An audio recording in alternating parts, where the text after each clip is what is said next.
Europe 1, 16h-18h, Historiquement vôtre. Stéphane Bern. Bon, je peux bien vous le dire, il y a deux choses que j'apprécie pas. Me rendre chez le dentiste et puis les personnes qui font du bruit en mâchant. Quant au quiz Born to be Alive, bon, je peux pas dire que je le déteste, mais de là à dire que je l'apprécie, bon, on va peut-être pas aller jusque-là. Mais en tout cas, c'est maintenant. Merci pour ce lancement, ce bel enthousiasme qui me fait beaucoup bien, Stéphane, vraiment. Alors, Oui, je sais. vous avez Non, comparé mais ça ça au va. dentiste Oui, quand même. vous aussi, vous êtes trop gentil avec lui. C'est là. pas vrai. Ben, Vous oui, pouvez pas dire si, tout. si, Vous savez très bien que vous non, êtes ma non. favorite. Ah, Oui, oui, voilà. oui, mais oui, soyez plus discret, s'il vous plaît. C'est ça. Non, ce que je ne veux pas, c'est qu'on dise que c'est un quiz historique. Mais Voilà. alors, vous avez tort. Vous avez tort et je vais le prouver avec la première question. Bah, allons-y. Êtes-vous prêt? On ne l'est jamais vraiment. On va vérifier ça tout de suite. On va commencer ce quiz en belle compagnie. Évoquons le roi de Prusse, Frédéric Guillaume Ier. Comme vous, Stéphane, l'armée le passionne. Le roi sergent. Voilà. Il crée même en 1717 une garde personnelle. Les langues Kerl.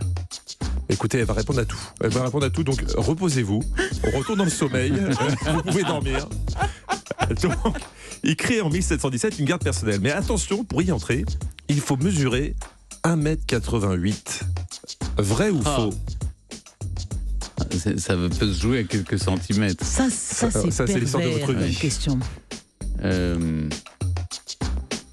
On est en 1717. Oui, enfin, qu'on soit en 1717, a-t-il un rapport de près ou de loin avec le Bah, fait qu'il faille c'est- mesurer 1,88 m plutôt qu'un 1,90 m? Oui, parce que je pense que les gens qui mesuraient 1,88 m étaient plus rares en 1717 qu'aujourd'hui. Oui. Non, je Eh dirais bien, non. détrompez-vous, cher monsieur. Il y avait beaucoup de gens grands.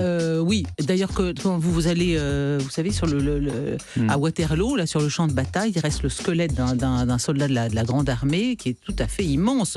La garde personnelle de l'empereur était faite de grands gaillards. Je pense intuitivement comme ça qu'il y avait une autre règle que 1,88 m. Ah Donc oui, je- mais ça c'est attention. non, ça c'est équivoque comme réponse. Oui, c'est Est-ce qu'il ça. fallait une mesure Non, 1,88 je dirais m ou non. non? Je vous demande vrai ou faux, donc vous dites non. Non. C'est Ce faux. que j'aime, c'est ce petit sourire. Si c'est 1,89 m, on fera une réclamation, Stéphane. Ouais. Bon, bah, écoutez, mais laissez-le père tranquillement quand même. Ah, Non, non. moi je soutiens mon camarade. Je pense que c'est vrai, moi je ne suis pas de votre avis. Ça va porter sur autre chose, ça va être 1,90 m et non pas 1,88 m, mais les langues Je vais Kerl vous étaient des gars torturer, immenses. mais soyez beaucoup plus tranquille que ça. On écoute la réponse. Vous avez perdu. Bah oui, Ah c'est ouais, ça c'est les 1,88 langues m. Kerl. C'est les grands gars, les grands. Ouais. C'est une armée appelée les Grands Grenadiers de Potsdam, que l'on surnommera rapidement les Géants de Potsdam. Il fallait faire 1,88 m, tout en sachant que la taille moyenne de l'époque, c'était 1,65 m.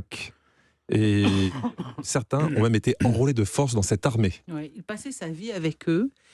Et leur grand plaisir, c'était de boire de la bière, de rôter, de péter, de fumer. C'est ma vie, et ça. le pauvre Frédéric II, le bah fils oui. qui lui était un être délicat, qui aimait la flûte traversière, la Enfin, musique, il passait le beaucoup de temps latin. avec ses sergents Qui aussi. passait beaucoup, oui, comme l'a dit Voltaire, il passait beaucoup de temps avec son tambour, mais il n'était pas fait pour avoir un père pareil. Son père le battait, Oui, il et non était seulement horrible, son père le battait, il a été épouvantable. Et un jour, devant toute la cour, il a obligé son fils à embrasser le bout de sa chaussure. Est-ce qu'on fait ça à un prince qui va Je ne suis devenir pas roi sûr. de Prusse? Péter, rôter, boire de la bière, je vous rappelle que c'est le titre de la biographie de connaissez Stéphane Bern. Mmh.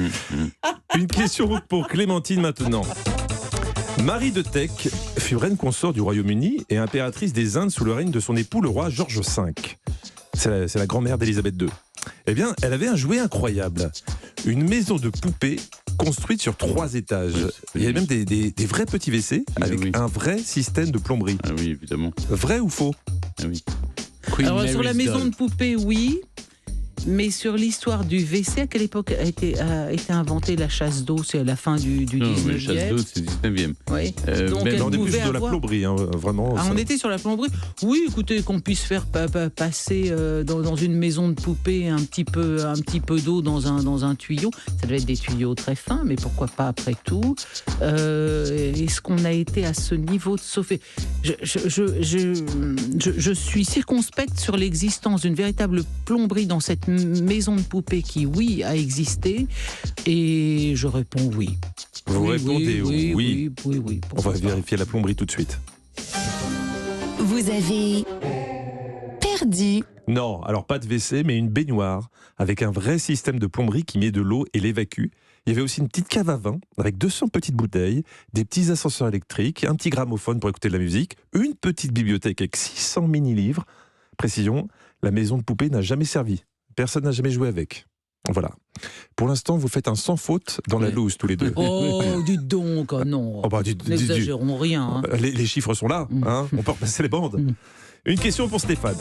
Stéphane, je ne vous connais pas assez pour savoir quelle est votre insulte favorite, même si j'ai ma petite idée. Fichtre. Non. Diantre. J'ai pas d'insulte. Blood and guts. Non. Je sais que tout à l'heure, vous m'avez dit va te faire cuire le cul. Mais Ah non, c'est pas moi. Si. Je pense que c'était quelqu'un d'autre. Donc je voulais vous parler d'une insulte qu'on pourrait faire... je voulais vous parler d'une insulte qu'on pourrait croire récente. Or, il n'en est rien. C'est « mange tes morts ». D'où C'est ça une vient insulte, « mange tes morts », ouais. Ça se fait, ouais. Mange tes morts sur le vieux port. Vous connaissez la chanson?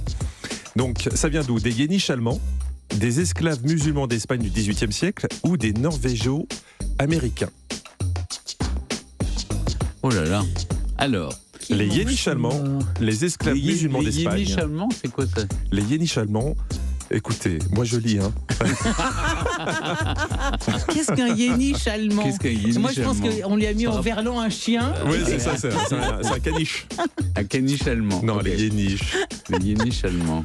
Écoutez, Mangent-ils leurs morts? c'est déjà assez Sinon, difficile. alors, Moi, je fais de la phonétique. Hein. ouais, redonnez-nous, allez-y Jean-Luc, redonnez-nous les les Yéniches allemands. alternatives. Allemands. Des esclaves musulmans d'Espagne du XVIIIe siècle ou des Norvégo-américains.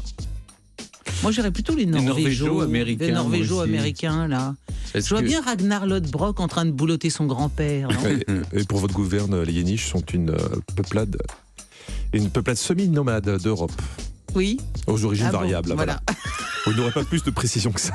Et après, Ah, il nous ouais. demande si les Languekerl faisaient plutôt 1m88, plutôt 1m90. C'est quand même culotté. Ça hein. peut être les Yéniches allemands, alors. C'est des barbares, quoi. Des barbares, respectez-les, vous ne les connaissez pas. Non, mais c'est comme ça qu'on les appelait. Hein. Non, écoutez. Barbares, on n'a pas de. On part sur les Yéniches. J'hésite entre les Yéniches et les. C'est vrai que ce sont les Vikings qui ont d'abord découvert l'Amérique. Donc les Norvégo-américains. Les Norvégo-américains, mais est-ce qu'ils mangeaient Est-ce leur. qu'ils mangeaient leurs morts? Non. Non, mais je c'est une mange pas insulte. trop. Mange tes morts. Oui, parce que c'est. Non, mais ça doit correspondre On à n'est une pas obligé, pratique hein. funéraire spécifique, Si vous êtes vegan. qui consiste à absorber la puissance de son aïeul une fois qu'il a passé l'arme à gauche. Elle vous met le J'ai- doute. j'ai- C'est cruel, elle vous met le doute. Oui. J'aimerais bien. Vous pensez pas les Yéniches allemands? Parce que du coup, Mais comme je ne ils sais étaient pas- je ne sais nomades, pas- oui, ils oui. étaient nomades, ils mangeaient leurs morts pour. Ah faites-vous oui, confiance. vous avez raison. Ah bravo Sherlock Holmes. Mais c'est ça, c'est qu'ils ne pouvant emporter leurs Porter morts, mort, ils les puisqu'ils- mangeaient. ils les mangeaient pour les avoir avec eux. Yéniche allemand, je répondrai. On part sur les Yéniches allemands, on vérifie. Vous avez gagné. Mais qu'il est fort ouais. Magnifique, magnifique. Alors là vraiment, Alors, chapeau les bas. Yéniches, une peuplade nomade qu'on confond souvent à tort avec les Roms. On trouve leurs traces au XIIIe siècle en Allemagne, en Suisse, en Autriche, en France.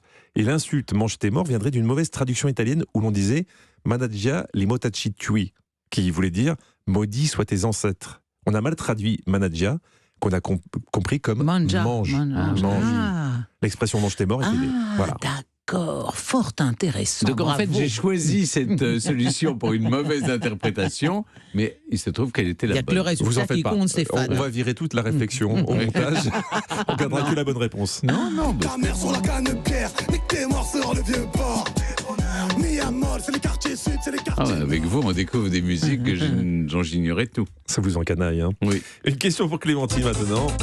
Clémentine, est-ce que vous connaissez bien Alphonse XIII ? Ah bah oui. Oh, bien Ah sûr, oui. Alphonse XIII, c'est le des rerum. grand-père de Juan Carlos. C'est pas... de- Ah non, moi je pensais. Non, je confonds Alphonse avec le XIII, pape. celui qui a XIII, abdiqué en Rerum 1900. Novarum. dans le Il n'a pas 13e. abdiqué, il est Bon, parti alors, en Alphonse XIII, 1931. non, je connais très très mal Alphonse XIII. Alors, roi d'Espagne, il est né en 1886 et il nous a quittés en 1931. C'était donc, Stéphane l'a dit, le grand-père de Juan Carlos Ier. Eh bien, ce monsieur a été producteur de cocaïne. Vrai ou faux ? Alors, quand il a quitté le pouvoir, il fallait bien qu'il ait un petit job. Hein. Non. Sauf s'il est parti avec les bijoux de la couronne, ce que j'ignore. Non, il est parti avec pas grand-chose. Il n'avait pas un flèche, donc il a bien fallu qu'il. Et il vivait plus avec gagne sa vie. Victoria Eugénie, qui Est-ce Vous savez, qu'il a leur mariage pu- en 1906 a été dramatique. Elle a été couverte de sang. Il y a eu un attentat ce jour-là à Madrid. Ah non, je Euh, connais très mal l'histoire de la couronne Mais c'est un espagnole. type bien. Non, alors, c'est très possible, voyez-vous, Il qu'il aurait ait eu des- il a eu qu'il ait des- eu- des propriétés en Colombie Voilà. ou ailleurs où il Ben aurait. Tout cela était autrefois. Et peut-être qu'en plus à cette époque, si en 31 on sait que il a fait de la cocaïne médicinale comme on fait aujourd'hui de la marijuana thérapeutique, non? En tout cas, dans la famille, on en prenait pas mal à l'époque. Hein. Alors Notamment peut-être qu'il l'infant en qui avait, avait... il en cultivait pour sa propre consommation. Consommation, mais surtout, est-ce qu'il était. Bon, il était producteur, mais. Est-ce Il que le tout ça, savait. la question Est-ce qu'il c'était le vrai savait ou faux? Oui, peut-être qu'il l'a fait. Il croyait que Peut-être c'était du qu'il sucre. pouvait Et il a peut-être même produit de la cocaïne à Sans le l'insu de son savoir. plein gré, Mais voilà, sans le bien savoir, sûr. dans ses propriétés extramarines. Donc je réponds oui, le malheureux Alphonse XIII. roi d'Espagne, dans la nécessité de gagner son pain, a produit de la cocaïne. Vous pensez qu'Alphonse XIII a produit de la cocaïne? On vérifie. Vous avez Perdu. Oh, bah, c'est Oh bien non. dommage. hein. C'est bien dommage. Ça aurait été Oh, rigolo. mais il avait le sens de la fête quand même parce que il n'a pas produit de la cocaïne, mais il produisait de façon plus ou moins clandestine des films porno. Il faut, voilà. Bravo Stéphane. Il faut savoir que Vos l'Espagne, trois très sympathiques là. Il est tourné avec qui qui voulait bien, hein. Ah, Non, il faut savoir que l'Espagne, avant la chape de plomb morale franquiste, était un pays très friand de ce genre cinématographique. On citera 2 titres de films produits par le roi, El Confesor, ainsi que El Ministro. ah. Voilà, ça donne envie, hein. Ouais. Écoutez, envoie du rêve. j'ignorais le passé de pornographe du roi Ouais. d'Espagne. Ça Je dit, m'en son excuse petit-fils, auprès de vous. On s'en Son fils a souviendra. une fin de carrière aussi très pornocratique. Écoutez, grâce à sa réflexion brillante sur les yéniches, Oui, je j'ai envie gagne de le dire, quiz. Stéphane Bern a gagné. Oui, mais c'est Oui. pas drôle. Alors non, Jean-Luc, là, faut vous reprendre en main parce que c'est parti de parfaite bonne foi où ça se termine parce qu'il a un point de plus sans la question 5, ça va pas du tout. hein. Il va falloir changer de Oui, braquet. votre là. prédécesseur trichait un peu Oui, plus voilà. pour avoir la question. Ça va, là, je sais pas, il va falloir qu'on Excusez-moi, règle Stéphane, ça c'est un hors reproche. studio. Non, non. Moi, je suis ravi de gagner. Allez, on va voyez-vous. faire la question 5. Vous commencez à me saouler. Allez, la question 5, parce que là, Voilà. il m'a piqué. C'est bien, Oui, mais c'est bien, attendez, Jean-Luc, c'est attendez. bien. On C'est a bien, gagné. bravo. Ok, Non, non, j'ai mais gagné. vous avez rien gagné. On est à vous avez 0-0. gagné. Je vous ai bien Normal. aidé quand même. Hein. Non, Mais désolé. aidez. Vous m'avez Mais je vous enfoncé ai- sur l'histoire de la cocaïne, là. C'est la Oui, question pour oui, vous départager. consommer de la cocaïne. Non, regardez, ça c'est vraiment Ouais. typiquement Stéphane. Ah non. C'est moche. Bien sûr, Mais le vous roi êtes horrible. d'Espagne prend de la cocaïne. Vous avez dit ça, oui ou non? Bon, Le pornographe. alors, question 5. La question pour vous départager, une question qui rend hommage à Marie. Enfin, pas Marie la Vierge. Hein. Née à Bordeaux en 1714, Marie Brizard était la fille d'un Ah oui. tonnelier et bouilleur de cru, Pierre Brizard. Combien a eu d'enfants ce Pierre Brizard? Évidemment, celui qui se rapproche le plus a gagné. 11. 11 pour Clémentine, ça a fusé. 14. 14. Il est fort le Yéniche. Il a encore gagné, c'était 15. Ah, bravo. C'était Stéphane. 15. Là, alors là, je m'incline. Voilà. Ah, voilà. Alors, voilà. Ça y est, Vous là, avez c'est eu la votre- correction. Alors, Voilà. on va parler de Marie Brizard 2 secondes quand même. Les hypothèses divergent quant à l'invention de la célèbre liqueur. Apparemment, c'est le neveu de Marie Brizard qui a ramené des îles, des plantes et des agrumes qui vont faire partie des ingrédients du célèbre alcool à consommer, évidemment, avec modération. Il faut dire Ouais, que le comme la neveu- cocaïne, quoi. oui, Non, c'est à pas consommer du tout, là. Et il faut dire que le neveu de Marie Brizard était capitaine de navire d'un bateau d'esclaves. Donc pas très, Oh, ouais, tout ouais. ça, vous vous pas rendez très brillant compte. tout ça. Beaucoup Voilà. passionné. Bravo Stéphane en tout cas. Merci beaucoup. Merci Clémentine, à demain.